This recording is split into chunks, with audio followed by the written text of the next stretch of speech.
শঙ্খ ঘোষের কবিতা সংগ্রহ এক থেকে বেজে উঠল ঢাক। খুব দূর থেকে গড়িয়ে আসে ঢাকের শব্দ। এখনো রাত দুপুর। সপ্তর্ষির দিকে উড়ে যায় শহরের ঘর। চোখের পাতায় বইতে থাকে খাল, খালের পাশে শ্যাওলা জমা মঠ।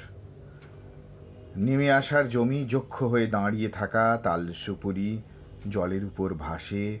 আমার ছেড়ে আসা শাড়ি বাঁধা বদর বদর ডাক।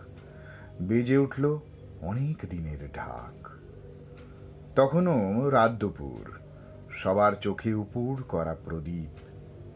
জাগে কেবল পাটাতনের পাঁজর ভাঙা চলন্ত মাস্তুল।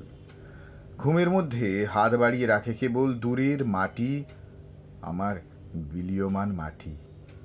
বেজে উঠল হাজার কাঠির ঢাক।